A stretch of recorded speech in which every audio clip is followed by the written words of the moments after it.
ഇന്നത്തെ ഞങ്ങളുടെ സ്പെഷ്യൽ എന്താണെന്ന് മനസ്സിലായോ? അമ്മ ഉണ്ടാക്കുന്ന പിടിയും കോഴിയാണ് ഇന്നത്തെ സ്പെഷ്യൽ.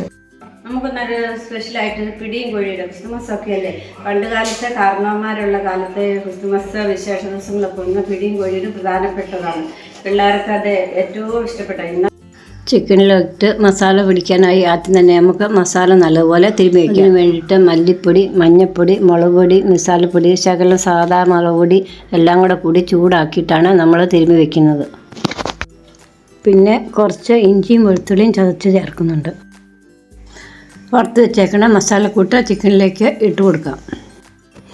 പിന്നെ ചതച്ച് വെച്ചിരിക്കുന്ന ഇഞ്ചിയും വെളുത്തുള്ളിയും 2 തണ്ട് കറിവേപ്പിലയും പാകത്തിനുള്ള ഉപ്പും ചേർത്ത് നന്നായി തിരുമ്മി വയ്ക്കാം.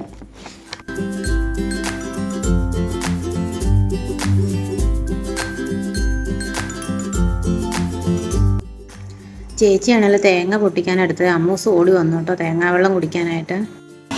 പിടിക്ക് വേണ്ടി നമുക്ക് തേങ്ങ ചിരണ്ടിയെടുക്കാം. ഇനി നമുക്ക് പിടി വയ്ക്കുന്നതിന് വേണ്ടി ആവശ്യത്തിനുള്ള വെള്ളം അടുപ്പിൽ വയ്ക്കാം. ഈ വെള്ളത്തിലേക്ക് അരമുറിയോളം തേങ്ങ ചേർക്കാം. പിന്നെ നമുക്ക് ഒരു 10 ചെറിയുള്ളി 4ആയിട്ട് കട്ട് ചെയ്തിടാം. ഒരു 3 വെളുത്തുള്ളിയും 1 സ്പൂൺ ജീരകവും പാകത്തിന് ഉപ്പും ചേർക്കാം. അതിനകത്ത് 3 പേർക്ക് കരിയേപ്പില ഇട്ടാം. ഇതെല്ലാം കൂടെ തിളയ്ക്കുക. തിളച്ച് കഴിയുമ്പോൾ അതിൽ നിന്നുള്ള വെള്ളം എടുത്താണ് നമ്മൾ അരിപ്പൊടി കുഴയ്ക്കുന്നത്.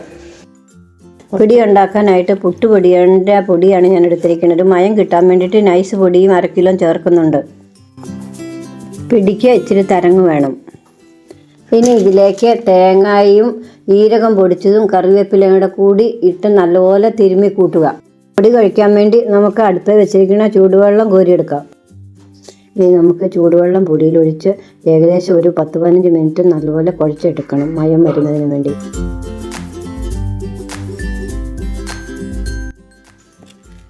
വെള്ളം ഒന്നിച്ചൊഴിക്കരുത്, കുറേശ്ശെ ഒഴിച്ച് വേണം പൊടി തിരുമാൻ.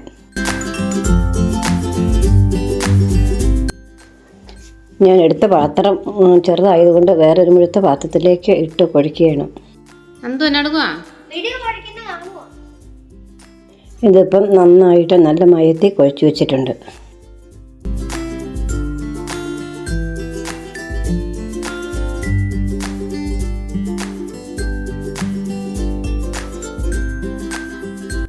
കുറേ നേരമായി പിടി ഉരുട്ടാൻ വേണ്ടി മക്കൾ നോക്കിയിരിക്കാണ്ട്. മക്കളുടെ മക്കളും എല്ലാവരും കൂടിയാണ് ഞങ്ങൾ പൊടി ഉരുട്ടുന്നത്. ആദ്യം തന്നെ മുറത്തിൽ കുറച്ച് പൊടി വിതറി കൊടുക്കണം. എന്നിട്ട് ഉണ്ട അതിൽ ഉരുട്ടിയിടണം. ഇടയ്ക്കിടയ്ക്ക് നമ്മൾ തൂളി കൊടുക്കണം. അതെന്തിനാന്ന് ചോദിച്ചാൽ ഉണ്ട ഒട്ടിപ്പിടിക്കാണ്ടിരിക്കാനാണ്. ഉണ്ട കിട്ടുന്ന എല്ലാവരും കൂടി കിട്ടുന്നതും പലതും പല സൈസിലാണ്. കുഞ്ഞിപ്പെണ്ണ് കിട്ടുന്ന തീരെ ചെറുതായിട്ടിരിക്കണം.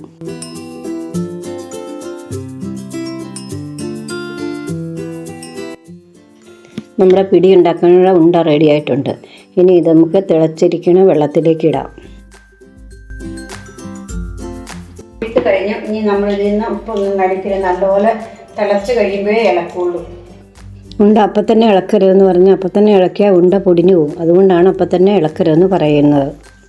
ഇപ്പം നന്നായിട്ട് തിളച്ച് വന്നിട്ടുണ്ട്. ഇനി നമുക്ക് ഇളക്കി കൊടുക്കാം. ഇനി നമുക്ക് കുറച്ച് മാവ് എടുത്ത് വെച്ചിരുന്നില്ലേ, അത് വെള്ളത്തിൽ കലക്കി ഒഴിച്ചു കൊടുക്കുക. മാവ് ഒഴിച്ചു കൊടുത്തതിന് ശേഷം ഒന്ന് തിളച്ച് കഴിഞ്ഞാൽ നമുക്ക് തീ മാറ്റാം.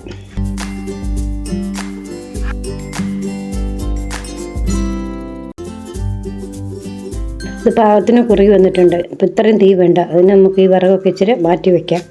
ഇനി നമുക്ക് ഇതിൻ്റെ ഉണ്ട വെന്തോന്ന് നോക്കാം. അതിന് ഒരു ഉണ്ടയെടുത്ത് സ്പൂണും കൊണ്ട് കുത്തി നോക്കുക. അപ്പം നല്ലപോലെ വെന്തിട്ടുണ്ട്. അപ്പോൾ നമ്മുടെ സ്വാദിഷ്ടമായ പിടി റെഡി ആയിട്ടുണ്ട്. അടുത്തത് നമുക്ക് നമ്മുടെ കോഴിക്കറി റെഡിയാക്കാം. അപ്പം നമുക്ക് ചിക്കൻ കറി വെക്കാം. ചിക്കൻ നേരത്തെ തന്നെ മുളകൊക്കെ തിരുമ്മി വെച്ചിരുന്നതാണ്. നമുക്ക് ആദ്യം തന്നെ സവോള വഴറ്റിയെടുക്കാം. അതിനായിട്ട് ഒരു പാനിലേക്ക് നമ്മൾ എണ്ണ ഒഴിച്ച് കൊടുത്തിട്ടുണ്ടായിരുന്നു. ഒരു ശകലം വെളുത്തുള്ളിയും ചേർക്കുന്നുണ്ട്. ഓൾറെഡി ചിക്കൻ തിരുമ്മി വെച്ച സമയത്ത് നമ്മൾ വെളുത്തുള്ളിയും ഇഞ്ചിയും എല്ലാം ചതച്ച് ചേർത്തതാണ്. അതുകൊണ്ട് അധികം ചേർക്കണമെന്നില്ല. ഇപ്പോൾ സവോള പെട്ടെന്ന് വഴന്ന് കിട്ടാനായിട്ട് നമുക്ക് അതിലേക്ക് ഒരു അല്പം ഉപ്പ് കൂടി ചേർക്കാം. മാത്രമല്ല സവോളയിലൊക്കെ കുറച്ച് ഉപ്പ് പിടിക്കുകയും ചെയ്യും. സവോള പെട്ടെന്ന് വഴന്ന് കിട്ടാനായിട്ട് നമുക്ക് പഞ്ചസാര വേണേലും ചേർക്കാം. ഇതിലേക്ക് നമുക്ക് അല്പം ക്യാരറ്റ് കട്ട് ചെയ്ത് ചേർക്കാം. ഉരുളക്കിഴങ്ങ് വട്ടത്തിലരിഞ്ഞും ചിലപ്പോഴൊക്കെ ചേർക്കാറുണ്ട്. ഇപ്രാവശ്യം ഞങ്ങൾ അങ്ങനെ ചെയ്യുന്നില്ല. ഇതിലേക്ക് നമുക്ക് 1 തണ്ട് കറിവേപ്പിലയും ചേർക്കാം. നന്നായിട്ട് വഴറ്റിയെടുക്കാം. ഇതിപ്പോൾ ഒരുവിധം നന്നായിട്ട് വഴന്ന് വന്നിട്ടുണ്ട്. ഇനി നമുക്കിതിലേക്ക് ഒരു തക്കാളി കട്ട് ചെയ്ത് ചേർക്കാം. ഇനിയിപ്പോൾ തക്കാളിയും ഒരു നന്നായിട്ട് വെന്ത് വരുന്നോടം വരെ നമുക്കിത് ഇളക്കി കൊടുക്കാം. ഇതിലേക്ക് ഒരു കുറച്ച് കാശ്മീരി മുളക് പൊടിയും കുറച്ച് മസാലപ്പൊടിയും ചേർക്കാം.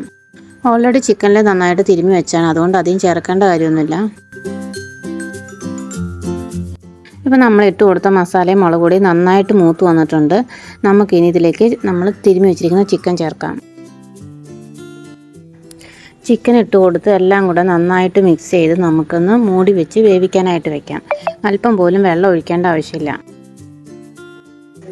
ചിക്കൻ വെന്ത് വരുമ്പോൾ അത്യാവശ്യമുള്ള വെള്ളം ഉണ്ടാകും.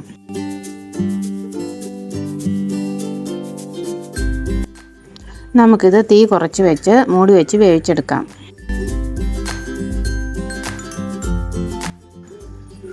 അത് കുറച്ച് സമയം കഴിയുമ്പോൾ നമ്മളിതൊന്ന് ഇടയ്ക്കൊന്ന് ഇളക്കി കൊടുക്കണം കേട്ടോ. ഇതിപ്പോൾ ചിക്കനെല്ലാം മസാല എല്ലാം പിടിച്ച് ഒരു നന്നായിട്ട് വെന്ത് വന്നിട്ടുണ്ട്. നിങ്ങൾക്ക് ചിക്കന് ഇപ്പം ഗ്രേവി വേണമെന്നുണ്ടെങ്കിൽ കുറച്ച് ചൂടുവെള്ളം ചേർക്കാവുന്നതാണ്, പച്ചവെള്ളം ചേർക്കല്ലേ.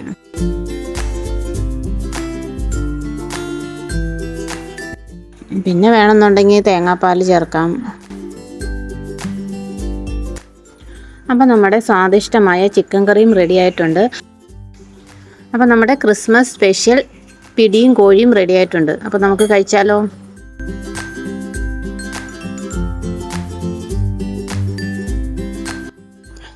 അമ്മ ഉണ്ടാക്കിയ പിടിയും കോഴി ആയതുകൊണ്ട് സൂപ്പർ ടേസ്റ്റാണ് കേട്ടോ. വീഡിയോ ഇഷ്ടമായ ലൈക്ക് ചെയ്യാനും ഷെയർ ചെയ്യാനും മറക്കല്ലേ.